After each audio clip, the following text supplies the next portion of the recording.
Hello, everyone. Welcome to Penn Faulkner's first literary conversation of the season, which is Literature on Screen. My name is Beth Ann Patrick. I'm a Vice President and Programs Committee Chair for the Penn Faulkner Foundation. I'm so excited to have you with us here tonight, and I want to tell you a few things about Penn Faulkner and our mission before I get into the introductions of our amazing, absolutely amazing panel this evening. For those of you who are joining us for the first time, you should know that Penn Faulkner is a literary foundation based in Washington, D.C. We're nonprofit. We have a mission of celebrating literature and fostering connections between readers and writers to enrich individuals and the community. And communities, I should say. We fulfill our mission by administering 2 national literary awards, the Penn Faulkner Award for Fiction and the Penn Malamud Award for Excellence in the Short Story, as well as through education programs which bring free books and author visits to DC public and public charter schools. Literary Conversations is starting its new series tonight for the fall of 2020, and we're on our all-new virtual platform. So this is very exciting, and it's great to see such a robust audience here with us. A couple of notes about the webinar before I introduce our panelists. There will be a short Q&A session at the end of the event. So at the bottom of your screen, a lot of you know Zoom already and know it very well. There is a Q&A submission button. You can put your questions there. Don't worry, you can also upvote your favorite questions. And that is a great way, if someone has already asked something that you'd like to know the answer to make sure that that goes to the top of the heap. So we'll get to as many questions as we can with these panelists. We are very proud to have adopted a pay what you will model for these literary conversations to increase accessibility to our programs. That is so important to us and so important to our communities as well.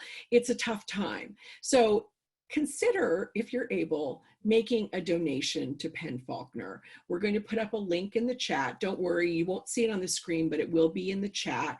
And any amount you can give will go directly towards our ability to give great programs like this more accessibility, more visibility, and it will let us plan even more fun things. So I hope that you will consider making that donation. Now, time to get this conversation started, and I'm so excited. We're honored to have some incredible panelists joining us tonight. First and foremost, our featured author, Caroline Kepnes, who is the New York Times bestselling author of You and Hidden Bodies, and a third novel, You Love Me, which is continuing the story. And those books, actually You and Hidden Bodies, excuse me, have been adapted to the hit television series produced by Lifetime, which is called You. You can find it on Netflix now. And Caroline previously wrote for Tiger Beat, Entertainment Weekly. She's been a writer on TV shows, including Seventh Heaven, The Secret Life of an American Teenager. She's working on a 4th Joe Goldberg book, so that's really exciting. And speaking of Joe, who is quite a character, we are very excited to have Penn Badgley here with us, who stars as Joe Goldberg in the show You. And he's been in Greetings from Tim Buckley, at Margin Call. We've also seen him in Easy A, John Tucker Must Die, and of course, I would be remiss if I didn't mention CW's hit Gossip Girl. Finally, leading tonight's discussion is our wonderful moderator, Chris Klimek, a journalist and critic whose work appears in the Washington City Paper, on NPR, and in the Washington Post. He is also a panelist on NPR's Pop Culture Happy Hour. So, without further ado, please join me in welcoming Chris, Penn, and Caroline. But one tiny, tiny little thing, we've got a couple of clips from You to show, and they might be a little choppy. Please excuse us on that. It is not technical difficulties. It's just the way they show through Zoom. And I think you'll love them anyway. And certainly you're going to love the conversation. So Chris Klimek, take it away. Right. Hi, everybody. I hope I am visible and audible.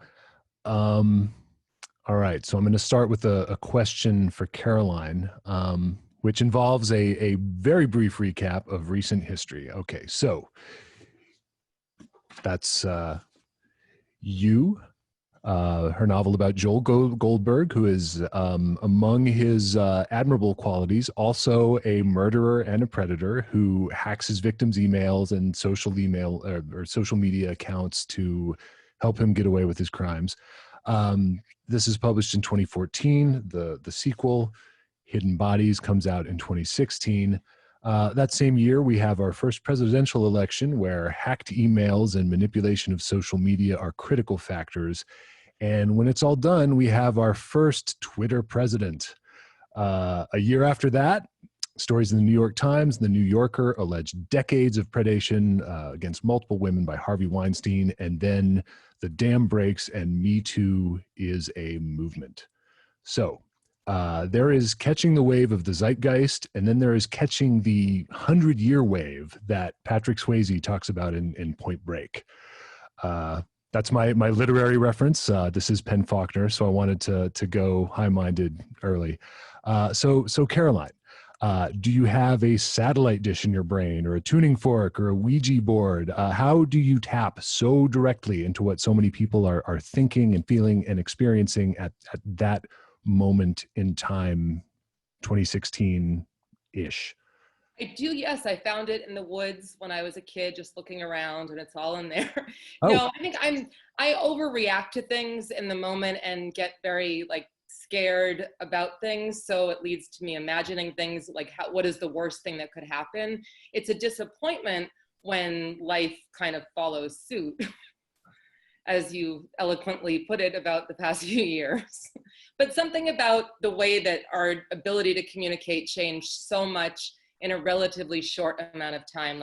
For me, I went from someone who didn't like to text at all. I was one of those people I won't do this. I like the purity of the voice.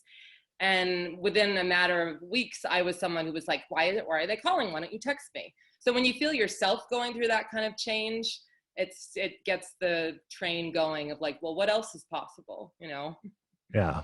So you were reluctant to adopt texting? I mean, I think as a writer, you would like that control. This is your medium. This is your format. Well, to me, I liked the voice. I feel like I'm very stubborn about technology and very resistant at first. I was the same way about Instagram, about all of it. I've been like that person that went along with it after a while, after it became an inconvenience. But I had a birthday where no one was around and I didn't have texting, and I went through those few days of why does everyone hate me? And it turned out they didn't hate me, they were texting me. And I was like, okay, I have to get text. I accept it. But the worst part is that within weeks, I was one of those people I only wanted to text. Yes. Well, I don't know. You don't get inflections on a text, but I guess you quickly adopt the prose equivalent with jokes or emojis or whatever. But it's the idea that it really could be anyone. When you're listening to someone's voice, you think you could hear a tremor if they were upset, if someone was holding a gun to their head. There's something about the written word that, when it's just plain old text, that is creepy to me. But I love it. I found out today I'm getting a new neighbor in the apartment across the way. I was copied on an email from her, and I had to stop myself from Googling this person who's so these books that you've written have really got to me. They are picking up on something in the Did you do it? Did you do the Google? No, I did not. But I mean, I could be doing that at 8:31 p.m. Yes. I won't. All right, Penn. You are Joe Goldberg on the show. Well, let's start with kind of a basic question. What's up with season 3? I know it's coming, but has the pandemic disrupted production? Have you shot? When will we see it? I don't know when we'll see it, but I was supposed to be in LA months ago. I think I will be in LA in November. I mean, I'm moving ahead as though I will. Then we'll shoot the thing, and then it'll come out when it can. I would imagine 2021, but an actor really is not the person you should consult about release dates. So when you got this part, did you find it helpful or necessary to go and read Caroline's books, or do you prefer to just get the script and do your work based on that? Oh, absolutely. I mean, this is the first time. Yeah, this is the first time that I worked on something that would even have source material like that. I think it's amazing to have source material, you know, because a script is not a book at all. A book is the finished product. It's everything it's ever supposed to be, whereas a script is never meant to be read by anybody who's not making the thing. So a script is not going to have what a novel would have, not even close, you know. And even the finished product of a something, you know, motion picture, you don't have the richness of a book. And I think, you know, part of what seems to have made it so successful is Caroline's use of the first person. You know, it's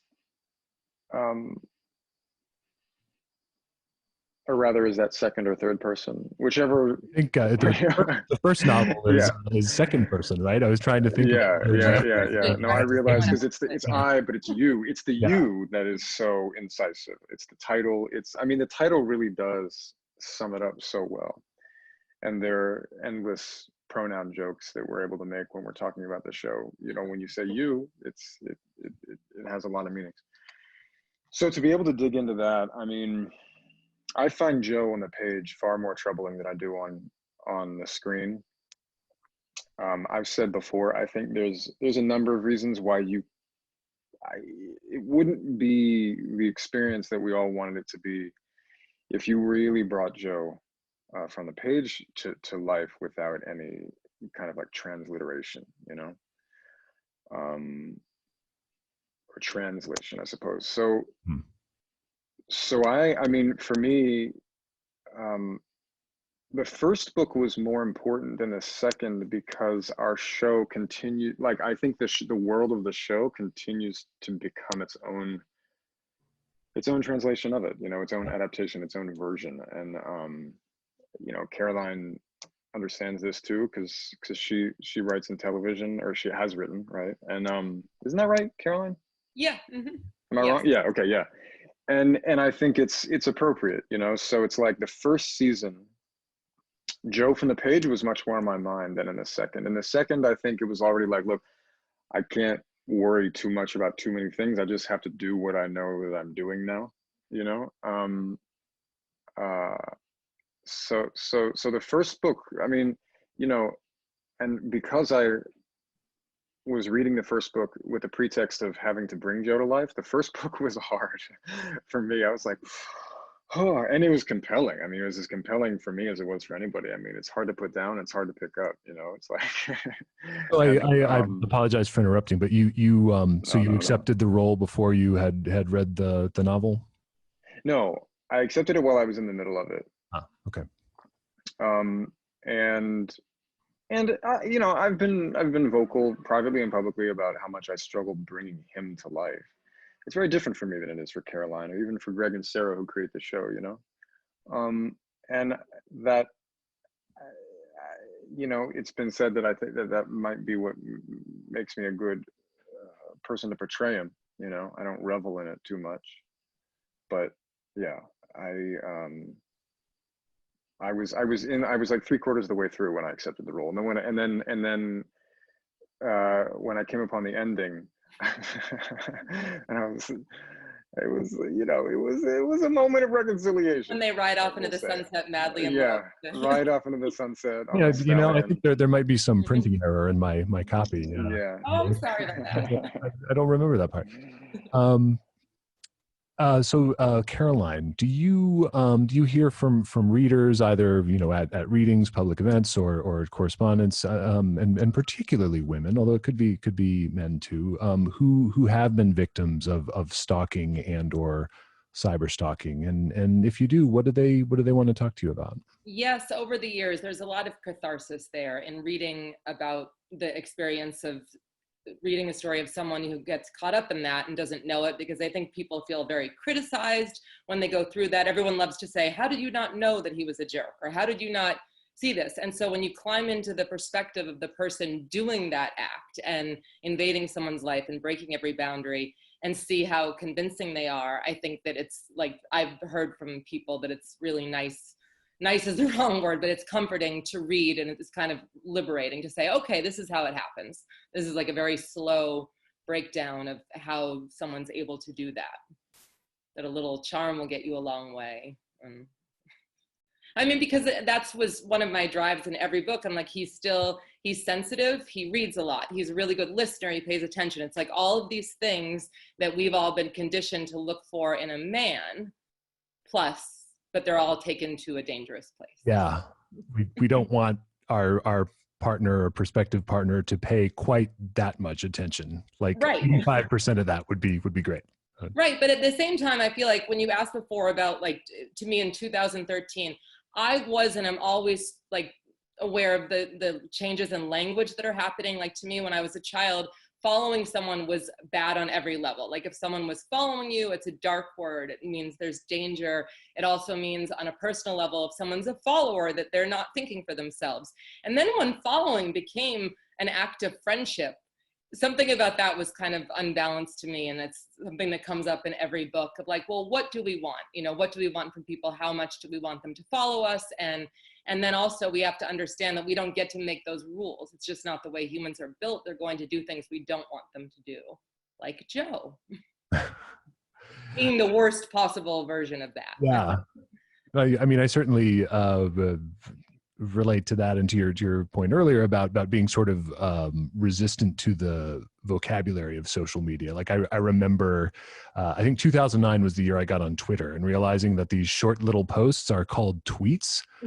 Dumb. I'm not gonna call anything a tweet. I will call it a post, or is it, you know, and then like you just instantly accept it, and your aversion to follower and following that. Yeah, I had that too, and now we don't. We didn't know what we were getting into. Yeah. I know. I remember. I keep it in my, like, I never erase it. I went on Twitter for the first time to search for a Bride Wars sequel. And I love it when it pops up, because it's just such indicative of how much things have changed. Well, so as a result of having written now 2 best-selling novels that have been, you know, adapted to a very widely seen, popular Netflix series, you've become something of a public figure. And I'm going to ask Penn to answer this as well, because obviously he is the face of Joe. He is, you are less likely to be recognized on the sidewalk than he is. But both of you, I mean, you're public figures to varying degrees, and I wonder if. I would expect that alone would change the way you engage with social media. But given that your subject here really is kind of an interrogation of social media, have say the last 3 to 5 years changed the way you engage with it, the way you use it? For me, yes, because I hear his voice in my head when I do anything that I'm like, oh, he would attack this. And then I'm like, he's a judgmental, murdering jerk, and he's not a real person. But it's all very different for me now. I'm curious about you, Penn, with that. That's probably one of the most kind of significant questions that runs through my mind on any given day or any given moment. I'm not saying it's the most important question in my life, but it is one of those questions that nags at me all the time. The last 3 to 5 years have affected my use. Well, I didn't have social media 5 years ago, I don't think. I think I got, is that true? I got it in just about 5 years ago. Yeah, I got it 2014, I think. I know, you know what? I actually got it a few months before Black Lives Matter first became, a movement, a hashtag, a moment, so many things. And so for me, the only way I've ever really used it is as that's my dog barking at my other dog. He's saying, "Don't get political, don't you dare." They sound skeptical of social media too. Yeah. Terrence, hey. Okay, maybe put him in his crate if you can. Um, okay, so yeah, I mean, I think for public figure, you just can't have the same relationship to social media, and I think that's been a blessing for me personally. I've never used it in the way that most people can. I've never considered it anywhere remotely close to a valid interaction, or no, I shouldn't say valid, but like a meaningful interaction. I've, you know, so now on the other hand, it's immensely useful for people who actually typically are underrepresented, you know. So I think while it's an incredible tool for others, the sort of tool that it is for a person in my position is really, really questionable. You know, I mean, I think the way that a lot of celebrities wield it is, I would, you know, I don't wield it that way. I haven't posted in months. I don't remember the last time it was, but to me, like, if, I don't think I can continue answering this question because I'll take up the rest of Okay. the allotted time. But we can go back to it if All right, it's well, relevant to again. break down. It really, yeah. So I mean, just like Yeah. a brief follow up to that. I mean, so we use the time frame of you know, 5 years ago. We can even go back to 2014 when Hidden Bodies was published. Both of you, Caroline and Penn, I mean, you were already, you know, successful at that point. You had established yourselves in your careers. You know, Caroline hadn't published the book yet, but she'd been a writer for TV and a journalist. Penn, you'd been on Gossip Girl and, you know, in Margin Call and all these things. You know, I wonder, had your career been in a more nascent stage, you know, would you have the luxury of not using social media? You know, it seems like in creative professions where, you know, you are the product in a sense, you know, you're not, I mean, you're going to work for, you know, for different entities, but it's not like you're not punching a clock or anything. I imagine that, you know, certainly I feel like as a, you know, a writer, I kind of have to maintain something of a Twitter presence. You know, whether it's I wonderful want that to. way. Yeah. For people. I mean, No, I feel like that's if really, you're good at that's it and really you like important. it and it's natural to you, then it's great. And it's a way for people to find each other too, especially writers and readers. Yeah. Totally. I mean, it's a tool. This is the thing is like, I mean,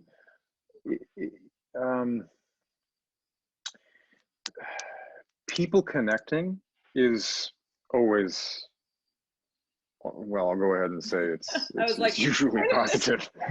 but honestly, like human beings connecting, that is an inherently human capacity. The particular manner in which we are manipulated into interacting and connecting on these specifically capitalist platforms called Twitter and Instagram and Facebook and what have you. That's not, you know, when people say social media, I think we should stop I mean, I do it all the time too, but I'm saying like, we shouldn't generalize to think that social media is only this way. It's only this way when it's created by the same 7 24-year-old white dudes, you know, without consulting anybody but the other 6 24-year-old white dudes. You know what I mean? It's like, it's not, we've barely scratched the surface of what all this technology could really do for humanity. It's only been accessed by the incredibly elite few, you know, and like such a small section of what even represents the privileged white man, you know. So I think, like, what was the question? These are the things that, like I said, I mean, in my position, and it's still so new. That's my thing. It's like it's still so relatively new. So new. And we don't know the long-term effects of it. Yeah, we're in it. We're in the experiment. Yeah. Well, I imagine, you know, most of our audience knows this already, but I mean, I'd like us to have like a sample just of the voice and tone, both of Caroline's writing and of the show. So we have, she has a reading from you, the first novel, and we're going to see a clip from the pilot episode of the show in season 1 as well. I happen to have the book right here. Excellent. So That's yeah. I'm. Oh, you're gonna read from it? A little bit. Oh, great. Okay. Is now a good time to start? This is, by the way, everybody should this is the real Joe. This is Joe's voice right here. More than mine. Well, You're I love about to now there hear are the two real Joes. Joe Goldberg. There are two Joes. We should learn how to say it in unison. Give people real ASMR experience. Yeah, anyway, I'm gonna mute. Okay, I'm muting as well. Here is Caroline Kepnes. So I'm not muting, yeah, no. You walk into the bookstore and you keep your hand on the door to make sure it doesn't slam. You smile, embarrassed to be a nice girl, and your nails are bare and your V-neck sweater is beige, and it's impossible to know if you're wearing a bra, but I don't think you are. You are so clean that you're dirty, and you murmur your first word to me, hello, when most people would just pass by, but not you and your loose pink jeans, a pink spun from Charlotte's Web, and where did you come from? You are classic and compact, my own little Natalie Portman, circa the end of the movie Closer, when she's fresh-faced and done with the bad British guys and going home to America. You've come home to me, delivered at last on a Tuesday, 10:06 a.m. Every day I commute to the shop on the Lower East Side from my place in Bed-Stuy. Every day I close up without finding anyone like you. Look at you, born into my world today.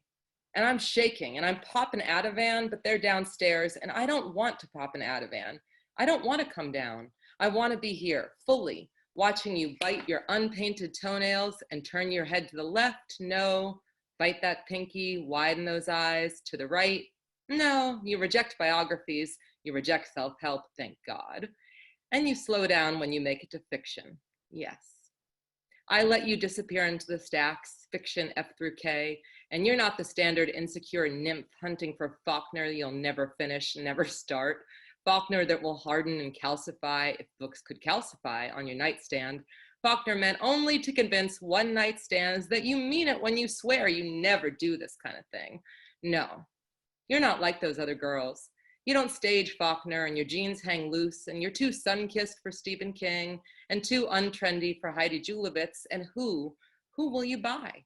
You sneeze loudly, and I imagine how loud you are when you climax. God bless you, I call out. You giggle and holler back, you horny girl. You too, buddy. Buddy, you're flirting. And if I was the kind of asshole who Instagrams, I would photograph the F through K placard and filter the shit out of that baby and caption it, F through K, yes, I found her. Calm down, Joe. They don't like it when a guy comes on too strong. I remind myself. Thank God for a customer, and it's hard to scan as predictable Salinger. Then again, it's always hard to do that. This guy is what, 36, and he's only now reading Franny and Zoe? And let's get real. He's not reading it. It's just a front for the Dan Browns in the bottom of his basket. Work in a bookstore and learn that most people in this world feel guilty about being who they are. I bag the Dan Brown first, like it's kiddie porn, and tell him Franny and Zoe is the shit, and he nods, and you're still in F through K because I can see your beige sweater through the stacks, barely.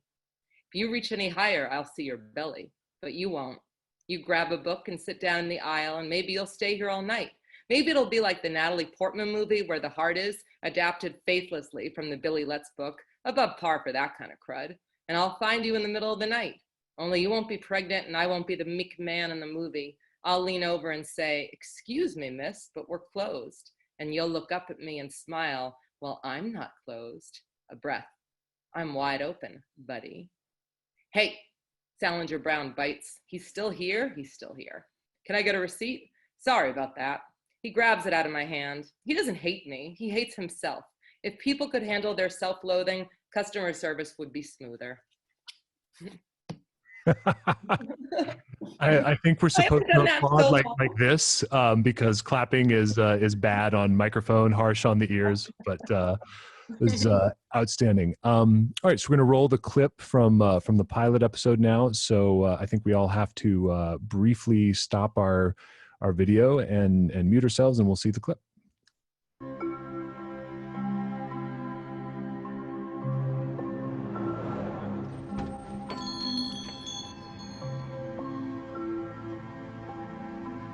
Well, hello there.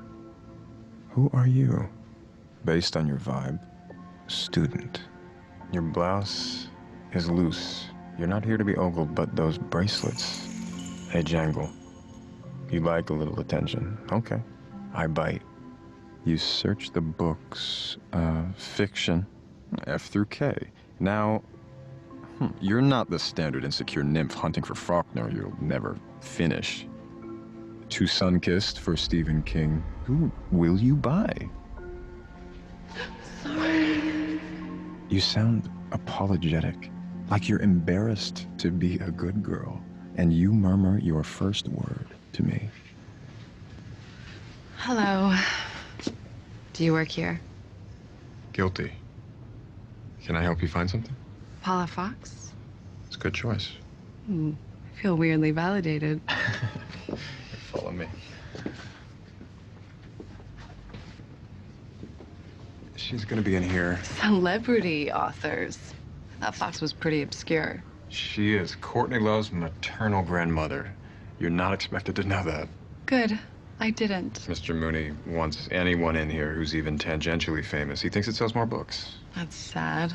People buying books because of what's popular, not because they want to be moved or changed in some way. Yeah. It's an epidemic. Yeah, you see this guy here, his glasses behind you? He just grabbed Dan Brown's latest on the way in. So he's gonna wander around for another, like, 5 or 10 minutes just to find something legitimate to buy with it. I don't like the cereal guys buy when they're really there for condoms.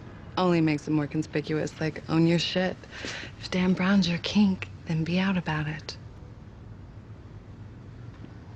At the end of the day, people really are disappointing, aren't they? Sometimes they surprise you. We all back? Oh yeah, I'll do the clap, the thing you do. The clap. Oh God, it moves so much. Yeah, Caroline, I meant to ask you, now that you run in these best-selling author circles, because in my mind you all hang out together. They're all right over here. Yeah, just no one has their hair and makeup, so So have you found yourself in an elevator with Dan Brown at any point? Not yet. I haven't been in an elevator in so long, but Dan Brown lives on an island. I hope so. I would like to go there. No, I love that book. I mean, I had one of the best reading experiences with that book. It's a question I've gotten a lot over the years. When people are like, how much I hate it, I'm like, no, it's the opposite.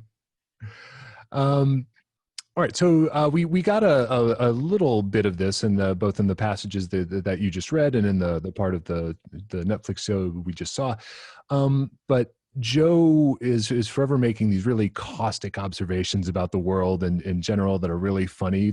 He'd be great on Twitter if he was on Twitter himself. But specifically the targets of these observations are very often things that very intimately. Brown University, New England, MFA programs, and then in Hidden Bodies, in the second series of the show, we get to Hollywood and show business. Does writing a character like this give you license to say things that you've always wanted to say and you've just bitten your tongue? It's a little bit, I lived on Bank Street. I went to Brown. So a big part of this did feel initially like Beck was me looking back at my young self and like, being very critical. And Joe is like these two extremes. Like he's someone, no one's ever going to be good enough. And I think that, I don't know, we've all spent time, maybe not all of us, but with a person like that who is just kind of never going to be pleased, but you want to please them for some reason, even though there are things wrong with them that are not your job to fix. So, but the bottom line with coming up with all of it was that I had lost my father and it was a really long, slow buildup. And I was kind of like gearing up for this big loss. And that was the life-altering experience to me of kind of where you're trying to notice and appreciate every tiny moment and you never can enough. And when someone's going to die, and there's nothing you can do to change it. I was in this extremely hyper analytical, overthinking state of mind. And this was a really healthy, refreshing way for me to do something with all of that energy after a loss, when it's like, okay, that person is never calling again. It's part of an adjustment to a new world. And here's this character who lives very much in his head, and more in his head than he does in the world to a degree. Like when you say about Twitter, that was one of those things for me with Joe, was that he's someone who he's so happy to just talk to himself. And there are limits to how much anyone on the planet is ever really going to get to him. And he doesn't know that about himself. And that's, to me, one of the tricks that makes him complicated, unfortunately. I mean, this is a fictional creation that is like as contradictory and complicated as a real person, and they're really in Hidden Bodies, particularly in the second book, that richness just expands in really surprising ways. So I'm very eager to read the third book now. Yeah. All right, so I want to ask Penn. So Joe has this, he is a skilled and self-educated criminal, but also one who operates very effectively on instinct. He is great, for example, when he is being questioned by a cop who stops him for jaywalking after he's just left the scene of a far worse crime than jaywalking. He can pick locks. He's good at establishing alibis for things. Even though you're getting this from a script, does having that kind of knowledge in your head kind of change the way you move through the world? Like if a stranger approached you, would you be more skeptical of their intentions than maybe you would be prior to playing this role? No, I mean, I really leave Joe on set in that way. I think if anything, I think Joe has had a positive impact on me because to whatever degree I can identify with him, and of course we all do somewhat, or a lot, I mean, it's like which sides of Joe? Obviously, very few of us are identifying with the part of him that's actually murderous, but I think we all identify with, as Caroline was saying, like,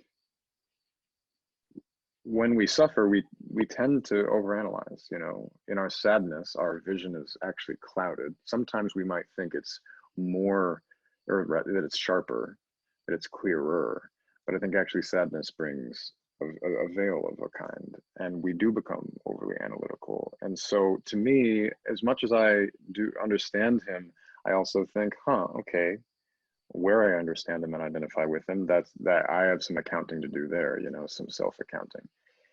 So I think playing him has, if anything, had that, I don't know, marginally positive effect on me like that. And then just, a brief aside for Joe's not, I don't think that's skilled of a criminal. He gets by.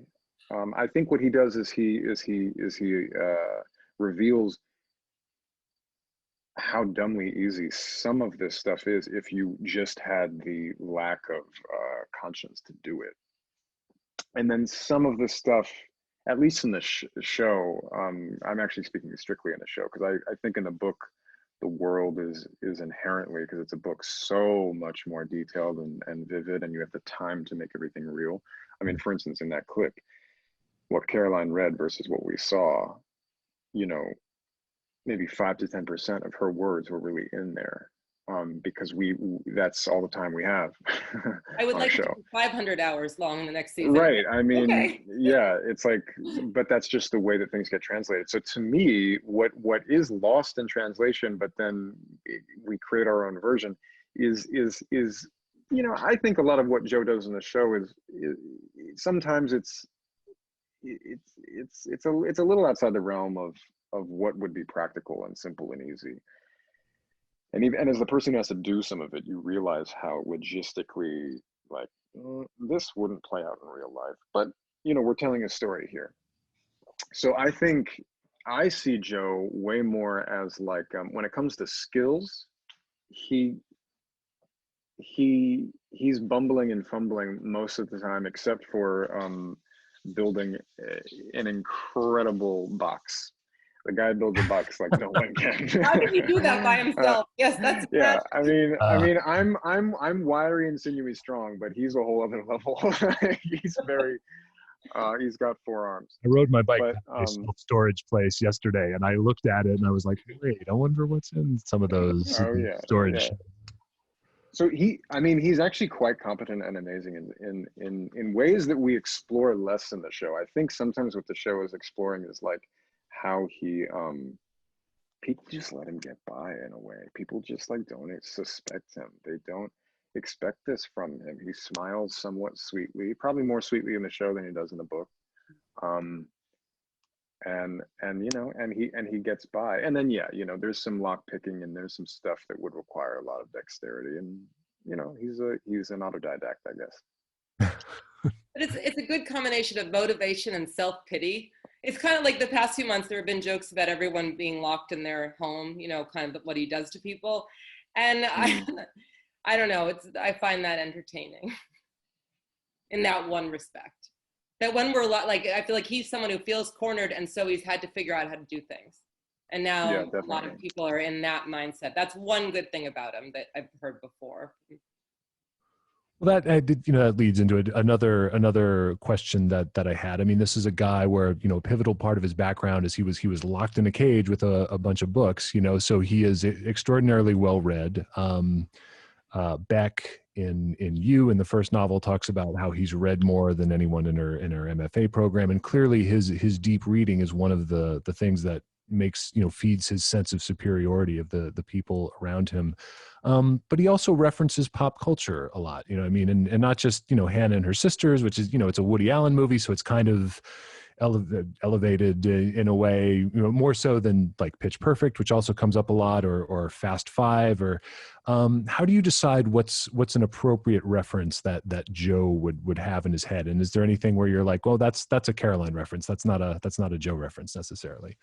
In the first, but when it's all new, it was just spontaneous. Like I had watched Pitch Perfect so many times, and I had been really out of it in terms of pop culture. And a lot of the songs in that movie, I thought they were from that movie, and I didn't understand that they were like, so it was this wonderful like nesting situation of like, oh wait, that comes from something else. And it was wonderful. I loved that movie. So that helped me justify watching it a lot. And it felt like genuinely right for the book. Over the past 7 years of this, there are times when I'm writing about something that I'm like, no, like I like that, you know, like that's not something he would know about. And then I'll be like, no, well, what if a girl told him about it? And no, you know. That's an incredible never discipline. like, I don't honest. watch something, like it's always in the back of my mind, but I don't like sit down with a list of like, these are things I want to mention. It all happens organically. Like Fast Five is something, I did see that in the theater like 4 times. I love that movie so much, but I loved like the idea of what he would think about their idea of friendship. And friendship is a big theme of the third book. Sure. Yeah. All right, so I'm actually going to ask Penn to answer this as well, but I want to start with you, Caroline, on this one, just because you are a former entertainment journalist who worked for Tiger Beat and Entertainment Weekly, who has now become a very successful creator. So, do you read reviews of your work? And if so, what is the first and last name of the bonehead who gave you the dumbest review you ever had? Half of that is a joke. I don't read them unless someone specifically sends me something and is like, here's this, you should read this. And especially if they wrote it. But I feel like overall, it's just not a good idea. You know, I'd rather read reviews of a book that I read and loved and see what other people said about it, like than read reviews of work. Because for me, like I'm very like, once it's done and it's published, it's done. I've learned from it. I want to write something new. And I feel like there are just better things to read than reviews of my own work. But in the beginning, I read them. In 2014, I was like, oh my God, like this is real? Like, you know, people besides my mom are reading it? Like, no. I like to imagine that the creators can't read them. Like they just, I don't know, they're just blocked. Yeah. Mortifying for me to think about. What about you, Penn? Do you ever look at reviews? I do. I mean, in a selective fashion. You know, when you have a publicist, they as an actor, you are parts of interviews. You know, it's like it's part of this the culture and industry around it. So you're, in a way, you're almost forced to to interact with it and participate with the realm of critique. And I'm down for that. I think with this show, I have a totally different experience with this show than I do with other work. You know, like there's something that I find very valuable to the conversation around it, as opposed to just doing the work and leaving it at that, you know, for all of the reasons. I mean, that's why I'm here tonight, you know, like, and yeah. Everything that you know, and the questions you've touched on and Caroline's answers, like the themes of this project. I was going to call it a book, and then I was going to call it a show, and then whatever this is now. The themes are obviously what a lot of people are thinking about. And so to me, I think as much as we can, enliven and elevate those conversations in every opportunity we have, like, that's great. That's a cool thing to participate in. It's not normally the case that I think it'd be nice if actors and public figures participated less and sort of made room for others, you know what I mean? So, but in this show, it's like, I don't know, I have a unique relationship to Joe and the project, so I'm happy to kind of like dig in with others, and I'm really interested in what people think about it. When we were shooting the first season, all of my in my overanalyzing and my fears and my insecurities, I was really unsure sometimes about what we were doing, uh, and I would often ask the women I was working with, and then once it was finished, I was really interested in the women in my life, and journalists, whomever they might be, on social media. I was really interested in what they were thinking, and are thinking, and I continue to be. So yeah, but that is different as an artist, if you can call me that. Reviews and all that, it's a dangerous place to go. Yeah. There's no winning. Yeah, right. Because then if you don't look, you feel so appreciative that people want to talk about it and have these conversations. Totally. Yeah, it's a I just want people to feel free to say what they want without, I agree with that. I really agree with that. Yeah. I Not only looking at around positive reviews. I used to say that I thought like a thoughtful, unfavorable review of anything was of more use to the creators than just no review at all. And I actually tried that out on a playwright once, and she's like, no, absolutely not. If you don't have anything nice to say, just keep it to yourself. All right. So Caroline, your credit on the series is consulting producer. What does that role entail? That means for me, especially when things were getting started, Greg and Sarah were so inclusive and so we talking through everything, and I have such trust in them, and everything has been beautiful. So something just went blank. Oh, okay. Oh no, it didn't. I consult as a producer, which I'm trying to find a way to say that. I don't have to do much, I support it. I read, I give my thoughts. You're reading teleplays before they're shot? Yes. I mean, this season was weird because I was working on U3 forever, and I really wanted to get it done and be completely immersed in that world. So I'm behind on my reading. But I feel like it's like Penn said, now it's its own animal, and there are going to be changes. It's going to go, and it's alive, It's like when you're a kid and you've got all the dolls set up. That world, only things are happening in there that no one can come in and change them. Yeah. So I'm not. It evolves over time. Okay. But I feel when I watch the opening of that show of season one, I'll always get teared up. Penn, did you have a? Well, yeah, I wanted to ask Caroline a question. I think I've asked you this before, and so as much as you can share on a public forum, how maybe it wasn't hard for you, but I feel like it would be very hard to pick up number 3 and 4 after you made 1 and 2 in their own bubbles, right? Like the show didn't exist. Then the show exists, takes on its own spirit entirely, in a sense. It's so informed by what you created, but as we've been talking about, it's also its own thing. I mean, how many people, good or bad, take it or leave it, might now read the book for the first time thinking of my face and voice, which is mildly horrifying.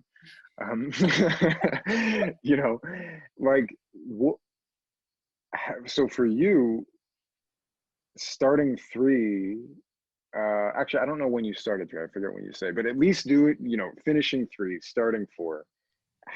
Is it, I think it would be a Herculean psychological task to not let what the show has become influence what you're doing.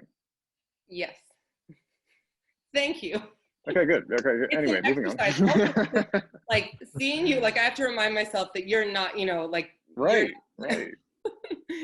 And that especially when I feel like last year when everyone was taking over the language, which I love to see, like it's so much fun to see people say, you walk into the dentist and this and that and that. Everyone's writing their version of it.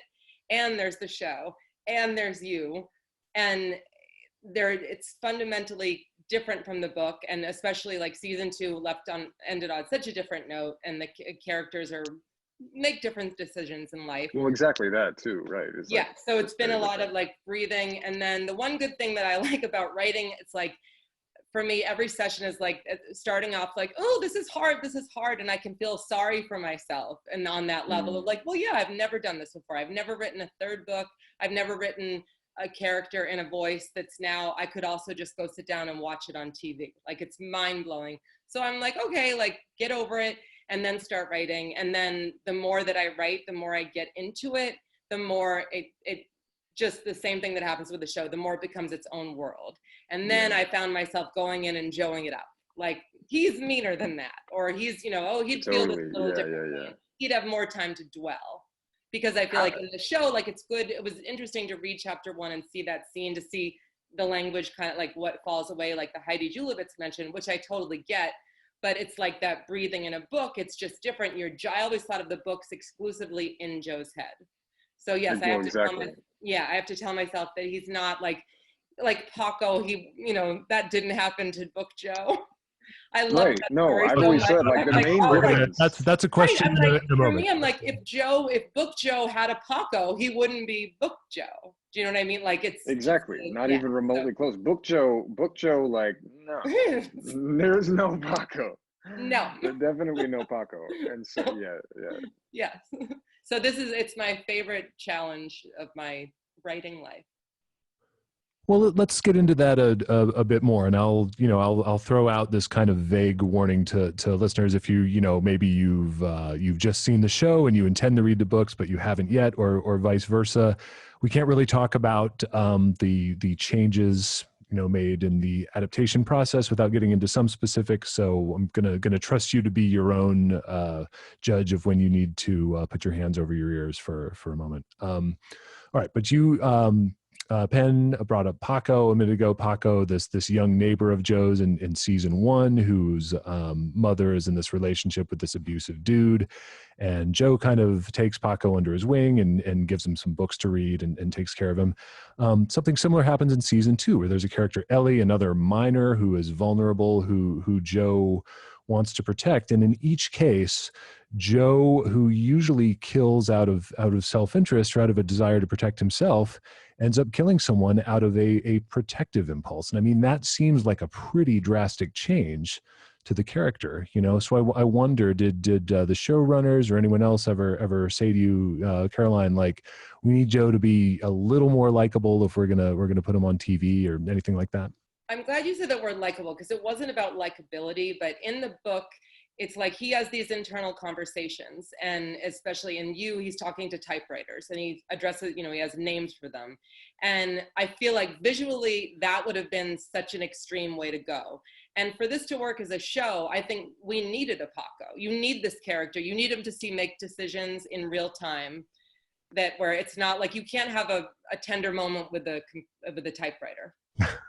Didn't you win a typewriter in a writing contest? Very like a Sassy Magazine contest early. I did. Yes, Sassy Magazine. Yes. But there were limitations to the relationship, is what you're right. So I feel like it worked. Like it's one of those things. Oh, they're changing my baby, and then count to 10, think it through. It works beautifully. And now to me, it's a part of the show. It's a part of how you see TV Joe growing and finding his best self. And in that way, I think that they are similar. I feel like in the book, when you just said Joe kills out of self-interest, I'm like, no, he doesn't think that though. Like he thinks he's doing something good for the world. He thinks of himself as kind of a veterinarian who in some cases is sparing someone. I'm not saying I agree with that, but that's his perspective. So I feel like it's a different way of telling the story about how that psychology works on TV that just works better in that place. Well, also on TV, you get that device of seeing the contrast between what Joe is thinking and the way he's interacting with the world, because we have that great first person narration, and like Penn said, obviously it's heavily distilled from what you wrote, just because the word count has to be drastically winnowed. But you can get a lot from the timing, from those juxtapositions. So this is a question for Penn. When you're doing that voiceover, which I assume happens in a recording booth somewhere at a different time, long after you're off the set. Are you watching the footage? Are you getting direction there in the booth? How does that work? Actually, it's different than what you're imagining. Although what you imagined is normal, I think. I recorded before. And I'm not kidding. I often record, because, so keep in mind, television is it works like a machine once you get into a season. So you're moving at a very fast pace. A number of episodes, I think in season 2 at least, I was cold reading as I was doing the voiceover, because we need to record, say, 2 to 3 episodes in this given time, because I also am in nearly every scene of the show. So it's a time management thing. So especially now that we've worked out the kinks in terms of I just kind of know what it is. I ask for the lights to be low. Voiceover recording booths are some of my favorite places in the world. They're very they're dark, as you can see behind you. there's a lot of foam, so the sound of a recording space is just so dead. It's so intimate. It's womb-like, it's very comforting to me. And I started out in voiceover as a 9 and 10-year-old, which is a whole other story. But so I really enjoy it. So I just open up the script. There's no director. There's literally just a producer behind me and an engineer, who every now and then will ask me to repeat a line, or Stephanie, she's not an executive producer. She is there's a lot of different functions a producer serves in a lot of different ways. So this particular producer, she's like an overseer. She's not often on set. This is the space that she's in, and she, if anything, is like my sort of creative partner in those spaces. And she's very hands off, because I think probably what I do more than anything in the show is voiceover. I mean, I go to work some days on set rather than in a vocal booth. I don't have any lines. I literally am looking at things all day. Or I might say, there's a lot of scenes where you think Joe's all up in the mix. He's not. He says a few things. So, I'm not memorizing lines. I'm just there. I'm just watching, and it's a lot of energy. But so the recording is actually a space where I come alive very differently from when I'm Joe. I actually move sometimes very little. I'm just still and kind of stoic, and you can give me a good or bad review in terms of what that is in a performance, but it's the voice where I think I don't know, to me, far more experimental, and a lot of it is left on the cutting room floor. But it's very fun, and it's so different from any other role I've ever done in that way. That's just fascinating to imagine you there on the set where, as you say, you're not saying much, you're not moving that much, because Joe is, it seems like he is a character who wants to control his life to a maniacal degree. And when he gets enraged and frustrated, it's when he can't control what's happening around him. Well, that's true. I mean, so Joe, as many people, has a lot of different sides to him. In some ways, there are some days that are very physical. I go in, and not only am I abusing people, but you know, I'm running, I'm this, and it's always in these really stiff leather wooden soled boots. And I have kind of high-waisted pants with a tucked in and a belt, so it's very like Joe. At the end of a season, I have like back problems. Joe is like a tight. He's like a tight sphincter. You know, he's just he's like he's so wound up. And so me though, when I go into the vocal booth, I'm like barefoot, loose clothing, like I'm myself. But in order to be him, you know, I kind of like, I actually use my body a lot and just channel it all into my voice, into that microphone, and I really know how to use the distance of the microphone. It's just such a different task, and I kind of prefer it. It's like, it's so much more when people aren't watching you, you know, you can just I don't know, you can do more. I even find as an actor, like tears and just, you know, emotions come more spontaneously in that setting than they do on set with, like, you know, people watching and a camera and expectations on Twitter, you know. Nothing good about expectations on Twitter. Yeah, right. I'm keeping my that little group of words is bad. Yes. So I'm watching the clock here. I think we can probably skip the clip we were going to show from season 2 because I sort of accidentally described everything that happens in it. But I know we have a passage from Hidden Bodies, the second book, which I think is a looser basis for season 2 of the show than the first book is for season 1. There's more despair. Yeah, I picked a moment that we do see in the show. Yeah. Okay. Well, would you like to do that now, to read that passage from I have the book right here. Yeah. All right. The first song I hear in LAX is that ditzy fucking Tom Tom Club song about getting out of jail, and it sobers me up hard. A UCLA brat bashes into me with her oversized suitcase. People are pushy, and tourists are slamming into me, all of them on an exodus to get pictures of Sean Penn, who was in baggage claim. In New York, people fight to make a train to get home or to make it to the squished aisles of Trader Joe's. In LA, people fight to smell an actor, an old man. I've received 2 electronic communications since I landed. One is from Harvey. Wow, you have perfect credit. Most people who move here have horrible credit. It is my destiny to know people who abuse punctuation. The other message is from Calvin. We have a Blu-ray, so bring any movies you want to watch during shift. You aren't supposed to watch movies in a bookstore, and I get into a cab and the driver taps the address of Hollywood Lawns into his GPS, and I wonder if Amy took a cab or a shuttle. I wonder when the wondering will stop. I hate this part of the split, when that girl just lives in your head. I need to get laid. And we take La Cienega and the city gets glitzier as you go north, and I see women in nighttime dresses walking around in the day like this is okay.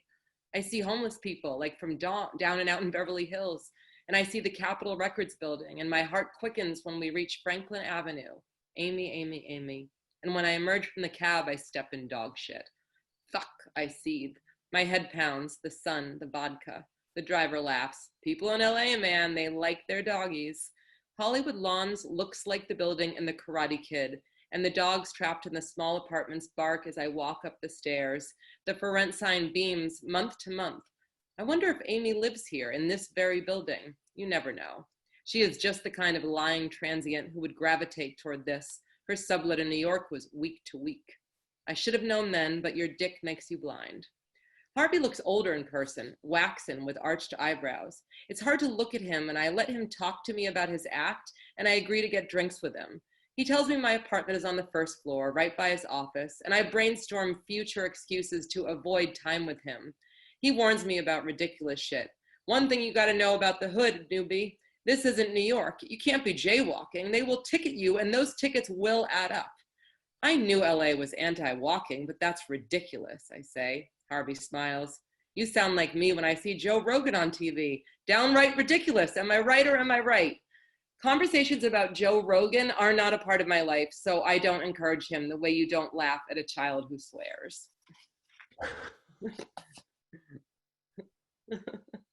Hi.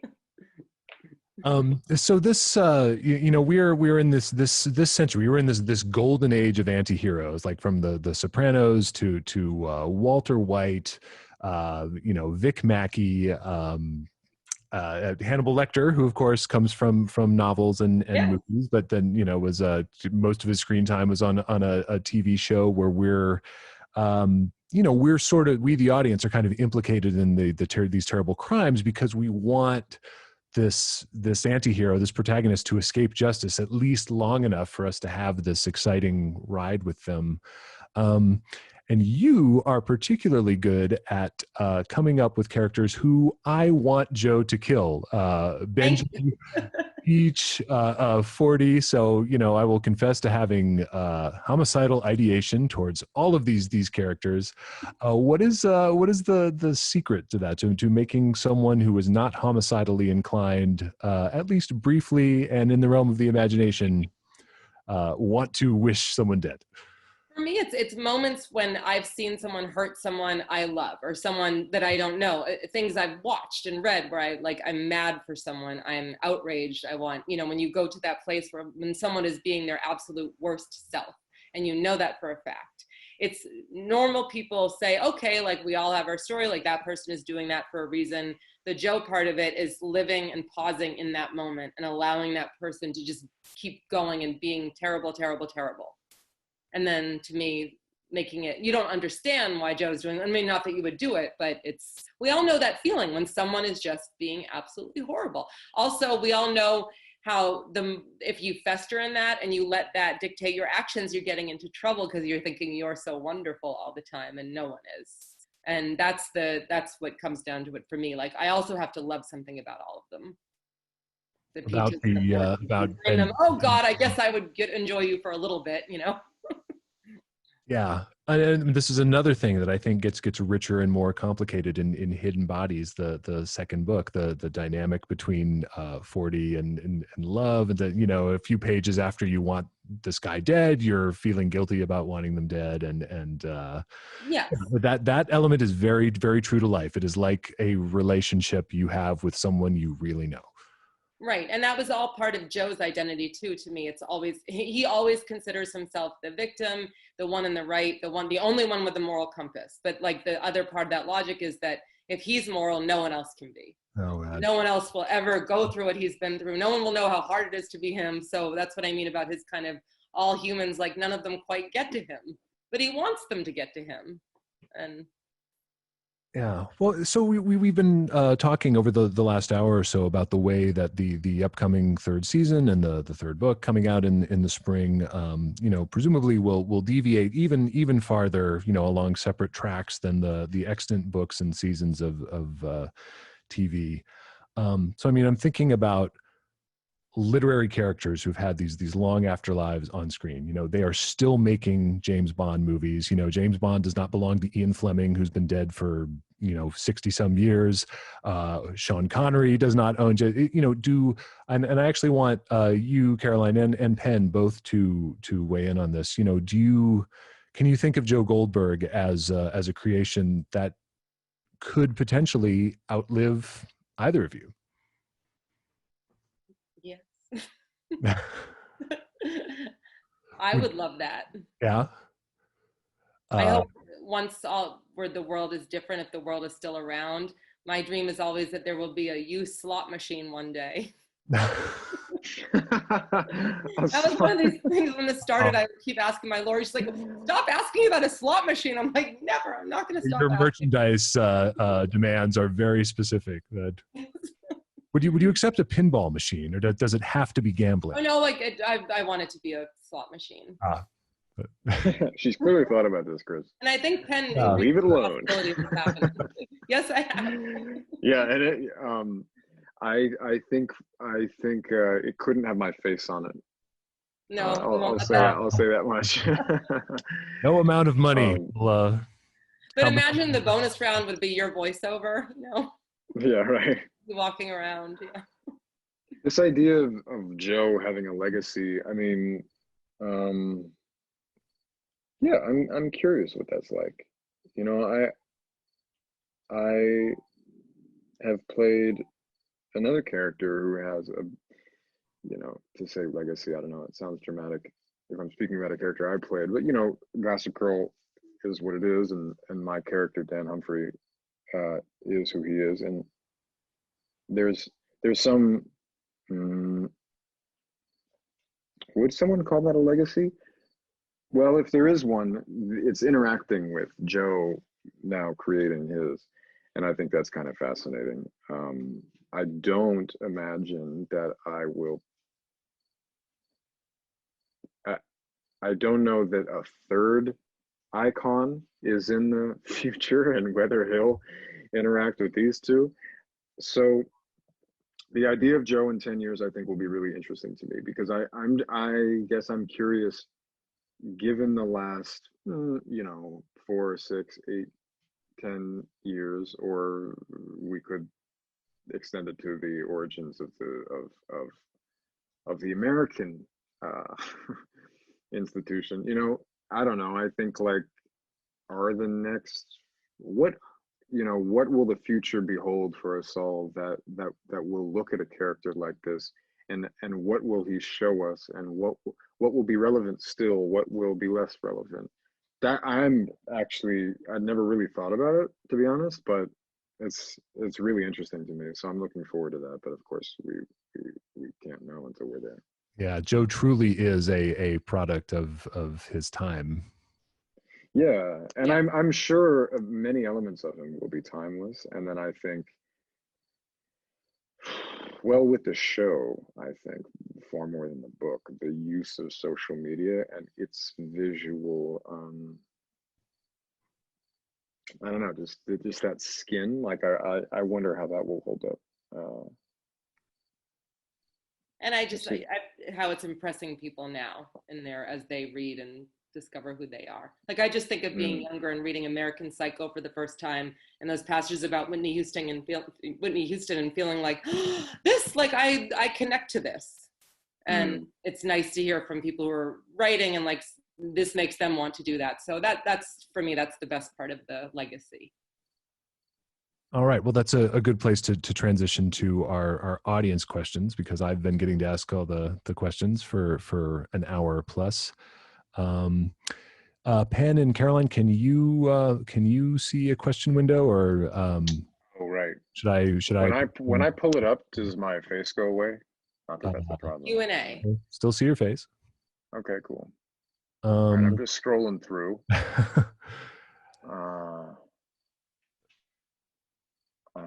All right. Well, I'll 77 of them. Yeah. How do we? There's so many of them. I mean, they're all kind of good. Yeah. This one. There's one here that get. Yeah, a lot of them kind of like are getting at things we've already talked about. I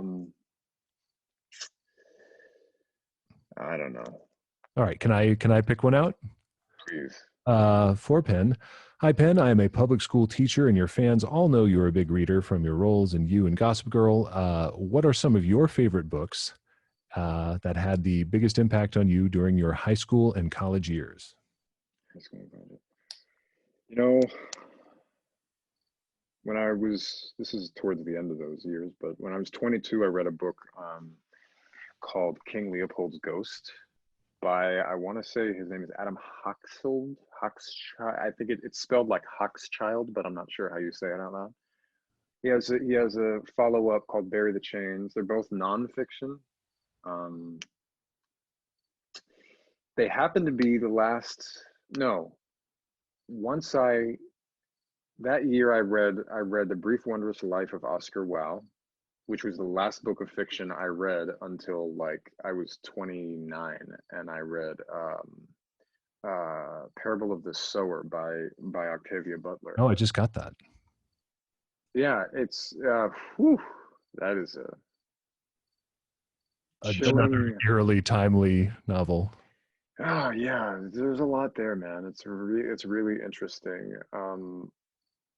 So the reason I bring those up is because I think, like, for my brain, my mind, I lost interest in fiction in my 20s, and it was kind of like because this book,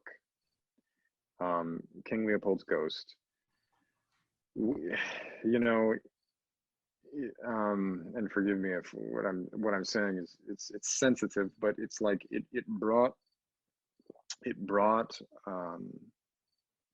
to sort of horrific, vivid reality. I feel like it's such a topic, chattel slavery, American chattel slavery, but then this was its iteration in the Congo, in a Belgian colony at that point, and it was so important to me that at that point I was like, I don't, and this is a very kind of pretentious Joe thing to think in a way, even though he loves fiction. I was like, I don't feel like I don't feel like we have time for fiction. I'm not saying that I still think that was ever true, because good fiction is true and good fiction does incredible things for us. But yeah, so I don't know. I mean, I feel like that's a book for you. King Leopold's Ghost and Bury the Chains, which was about abolitionists in Europe and America. So they're really informative and timely now. They never shouldn't have been timely. They always should be timely, but I think now, given the sort of national and international discourse around racism and America's past in particular, these are great books written by a white man, but he's onto something, and he's a historian. One you can put on your shelf. All right, so we have a thematically linked question, especially since Joe is so aware of the wealth of people around him. What do you think would be different in the characters' lives without white privilege or material wealth? I guess either of you could take that one. Joe doesn't exist without white privilege. I think. I mean, sorry, Caroline, I'm not speaking about the Joe that you created from your heart and mind. I'm talking about the Joe that lives on the screen, who's very different, I think in some ways. I think Joe's too charming in the show, personally. I think I always wanted to make him creepier. I wanted to go harder like he is in the book, but some things would just be a little too gruesome for serial television. So, I think that Joe on camera is, to me, the best thing he is an allegory for white supremacy in a way. That's what I got in touch with in season 2 a lot, personally. Yeah, and I always going into it with the classism of it. Something he talks about in the 3rd book is being a child and seeing Hannah and her sisters for the first time. Why that movie resonated with him was seeing people that lived in a city he thought of as his and living this completely different life. And I think that's what interests me, whether you grow up in a city or in a, wherever you grow up, when you see people that were born into different circumstances. And I think he's someone that wondered, well, what would I be like if I'd had that? And what would they be like if they didn't? And these are kind of unknowable things, but that's the experiment. And that's part of his thing of testing people, is seeing what people are made of if you take away that privilege. So that was my connection to the privilege with it. Since Penn just talked about the screen portrayal of Joe being a little softer and less threatening than the prose portrayal, here's a question for you both. What do you think about the difference between Beck's death scene in the books and in the series? I think they're both good, but I feel like her death in the book was even more creepy and cold, and that keeping it that way in the show would have been a huge reminder that besides that Joe is still a monster. Yes, no, exactly. He kills her, sorry, spoiler alert, twice. Okay? He's a fucking monster. But in the, whatever, anyway. That's to me where the conversation, for me, as the person who portrays Joe, what I get excited about, as you can see, is like Joe on the show, and then what people like about Joe on the show and are willing to tolerate watching on the show is very different from your experience with Joe of the books. So to me, this is a super relevant question. Like what are we losing or gaining in this translation? And to me, I think like I prefer, in that sense, I prefer the books. I think the books don't let you know what you're contending with. You have to take responsibility for what you're doing into the books, And I feel like as a viewer of the show, you're, it's towing the line. And that's the nature of the medium, I think. It's tough. It's tough not to watch something and glorify it. And it's just hard. Yeah. I'm trying to remember if this was the showrunner of it was either Sean Ryan and the Shield or David Chase and The Sopranos maybe, but it was someone I know. I saw an interview where they were saying like they could not, like it was so hard for them to keep coming up with evil things that their character could do that the audience would not forgive them for, because they just felt such identification. That was, as the show got towards its conclusion, it was just more difficult and more necessary to remind the audience this is not a good person. It's a decision about what to show you. Like in the book, like the first time that in the story of You, that we see him kill someone isn't until, spoiler alert, Peach, because the first time he does it, the energy there is a little accidental, like, oh, well, the liar, I thought he was lying, and oh, he's dead. Like he fully knows that someone might die. But that was, to me, part of the book, the literary seduction of it, of this character, that like you're not having that slaughterhouse scene early on. And it is hard it makes the story different when the killing is off screen, or when it's kind of like, yeah. But then I look at The Sopranos and I'm like, I watched that. I loved that, like everyone, and Tony, and does terrible things, but very different mediums that way. No. And especially in this. Actually, I have a question, Caroline, and please be like very honest. How, when you saw the pilot, and then when you saw the episodes in the first season, and then now, I guess, like, how I know that so much of it you like, I know so much of it, you're I know you're just like, you love that you get to create this thing that you've been creating, and you're grateful that it's also become the show. I get all that, but I'm wondering, like, my Joe, like me as Joe, are there times when you watch and you're like, he's just too charming? It's like there's that smile, that's not smiles, that's sweeter rather than chilling. Like I wonder if the reality bringing Joe to life is like he's a chilling sociopath, he's a psychopath, can you be both at the same time? I don't know, but I wonder if seeing the reality of this kind of person, like, it's not Zac Efron as Charles, or who did he play? Ted Bundy. Me as Joe. Yeah. Maybe not even Joaquin as Joker. Like or not even James Gandolfini as Tony Soprano. Like I wonder if we're getting we have a lot of men playing serial killers, and we might be making all of them too charming. I wonder. Different levels. I'm not comparing myself to these other actors, right? But I'm saying like, this is something I just think about, it's in my mind because I got to do it. I'm curious, Caroline, what did you think? Yeah, I mean, there are moments where I feel like he could be a little meaner, so that we could then question. It would only make it land more when we feel for him. Once later doing something like, okay, that's what I would do, because I like that. To me, the tighter the walk between a moment of what a horrible person he is right now to, okay, I get him. Like in that way, when he can be more critical of people. Like I feel like in the books, he is more, when he doesn't like people, he has a lot to say about them. And in the show, he's very generous with when he meets people and he thinks they're nice. And it's something that comes up. But he's like, oh, he would just love these people if he could just get rid of everyone around them. So I feel like some of the antisocial energy is lost. And that's what, to me, makes it a little scarier in the read, because the whole idea is that you wouldn't know that all of this is going on in your head if you met you. And sometimes in the show, it's like, well, you just seem nice. And sometimes you really are nice. When I'm like, oh, they're a little bitchier.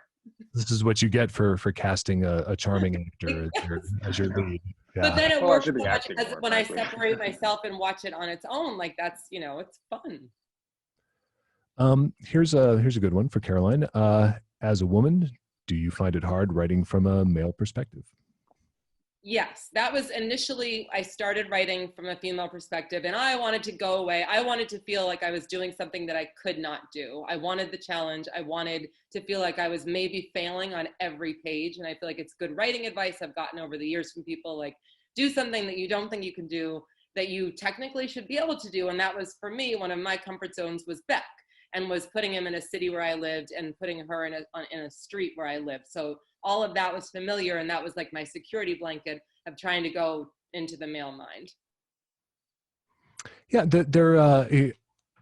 there is an episode in season 1 where the narration switches over to Beck briefly, right? Which I think I maybe got to that before I'd finished the novel, and so I kept expecting to come to a chapter of the novel where Beck is our narrator now. Nope. Yeah, well, I mean, I love Elizabeth. I love that in the show, but very much, no, it's always Joe's story. Like, that's part of to me, like the point of it. Right. No, it is his world. Oh, there we go. Caroline, any chance we can expect Santino Fontana, who we haven't talked about yet, but he is the Joe of the audiobooks. Will he reprise the role of Joe in the audiobook version of You Love Me? I believe so, and I feel so spoiled to have Santino and Penn. I mean, it's ridiculous. But also in this book, there's a lot of singing, and they can both sing. So this is like, so that's one of those things I think might have gotten in the back of my head, because I wrote song lyrics, just something I've never done before, and was very kind of gun shy about doing. But then I'm like, oh, I realized, I have Santino and Penn, like, maybe. Can Joe in the books sing? Would you imagine Joe could sing? Back in 2016, it doesn't come out like he wants it to, like. I mean, if you were a good singer, would this happen? I mean, maybe Peach and Benji in it, maybe they'd all be still alive if he could carry a tune. Yes, but I think that like he in his head it would sound good, so that you would you're hearing it from his that's all that perspective. matters. Right, exactly. Yeah, that's there we are. Yeah. Well, you can tell I was working on it today.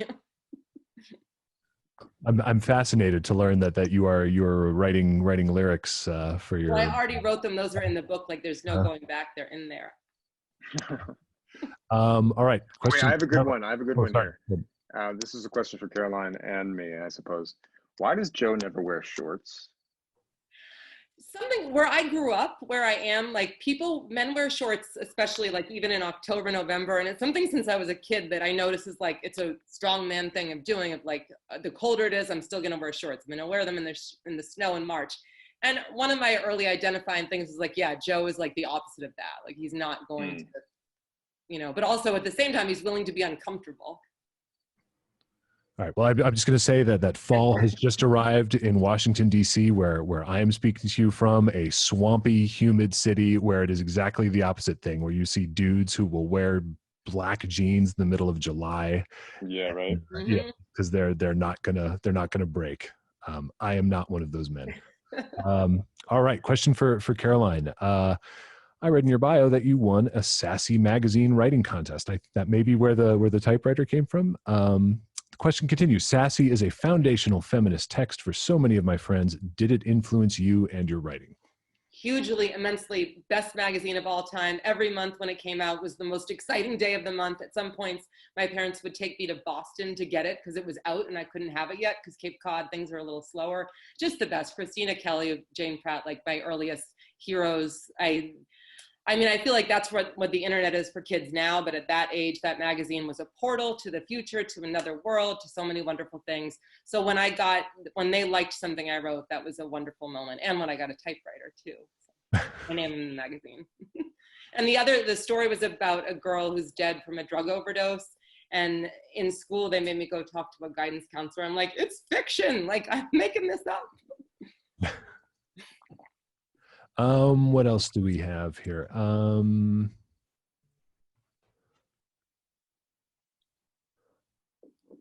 Okay. Joe's response to love. All right. So this is a deep season 2 question.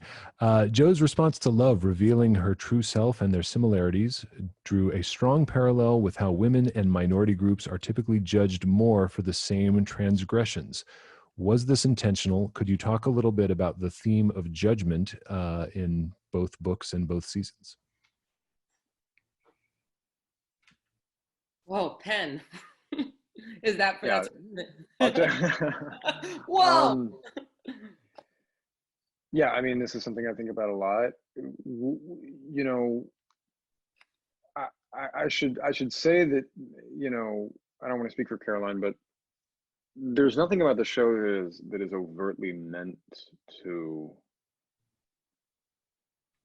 state anything about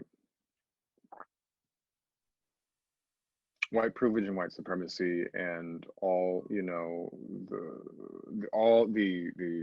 complex historical attending factors. But the reality is pretty clear if we look into the real world. Serial killers, vastly overwhelming majority, almost to the point you could say all of them are white men.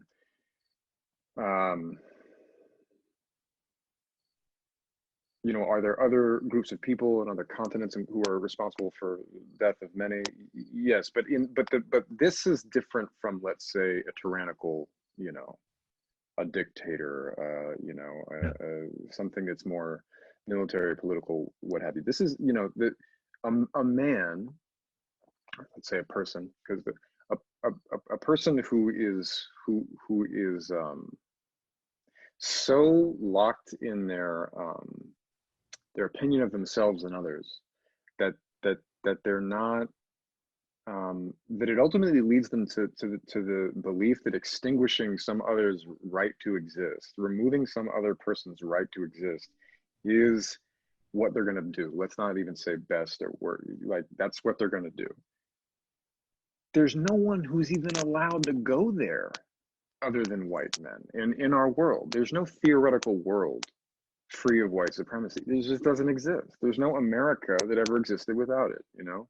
So therefore, these stories check out in reality. Like, so to me, Joe is if you want to pull it out of Joe, it's in there. It's totally in there. You couldn't have this show with a black lead, male or female. Someone It's just questionable. asked exactly that question. Sorry, please. Right, and it's questionable if it could even be a woman. You know, I mean, like the fact that Caroline wrote it is very different from, you know, what somebody would actually do. I mean, so to me, it's just like that is part of what this whole project is and is doing. And now of all times, I think it's prescient. Now, you know, I mean, there's a lot else to consider. It's not necessarily my place to address it all here, certainly, but I think, you know, it's like, what does that mean for Joe in the future? I think especially on the show, because again, in the book, he is more chilling. He just is. On the show, you know, how far are we willing to go to forgive him? I want to test that more and like make him more repulsive personally, you know, because that's the drug of white supremacy, right? Like that's like how many mental gymnastics are all people indoctrinated and used to performing, whether or not they want to forgive someone who checks all the boxes that Joe checks. Yes, You know, and then and if you were going to go out and kill someone and you could make a list of things to do to make it easier, what would the first thing on your list be? It would be to be a white man. Yeah. And that's just like, that's a given. Yeah. Yeah. So, yeah, I mean, was that enough of a question? Answer to the question? It's a big question. That's the kind of thing I want to go Yeah, tell. It's huge. Where you are, and like sit down. We could do 90 minutes on this. Yeah. For sure. Yeah. All right, we're just going to do two more questions before we wrap it up here. Both busy people, and you've been very, very generous with your time. Here's one of them. Caroline, I personally knew from page one that you was wildly different and compelling, but I am curious, did the book sell quickly or did you have to shop around quite a bit for the right editor to buy it? Please keep writing books. Okay, thank you. I will keep writing books. And it all happened relatively quickly. It was very exciting. It was in January or December. I should know this by heart, but I think it was January. And yeah, it was a dream experience. But I mean, I feel like sometimes it happens that way for people. Other people, like, they try and sell that book for years, and then, you know, you just want it to happen. So this is a follow-up for me. Did anyone close to you read the novel and look at you and say, "Oh my God, this was inside you"? Well, yeah, when I was writing it, I would send it to my mom and her sisters and my cousin, and they're all reading it and like having these weird talks about blowjobs. I'm like, "What's happening?" And they, I mean, they're family, so they know me. But one of my aunts was like, "You're now Freak Caroline." I'm like, "All right." You've also thought very, very methodically and specifically about how to commit crimes. I haven't. I feel like that's the part that for me was the part of the exercise. Like, that's as alien to me as like saying, "Oh, I know what it's like to be a man." So that was part of the fun to see, well, how would you do this? Like I remember something with the gas company and you of like, "Oh, you really could do that. Like, you really could call and say there's, you know, a gas leak, and they would come and they would open the door." I've always had like, I like imagining things like that. So, but not doing them. All right, so I'm trying to choose something with a suitable sense of finality from our long list of very insightful questions. Sorry to everyone who submitted a question that we didn't get to.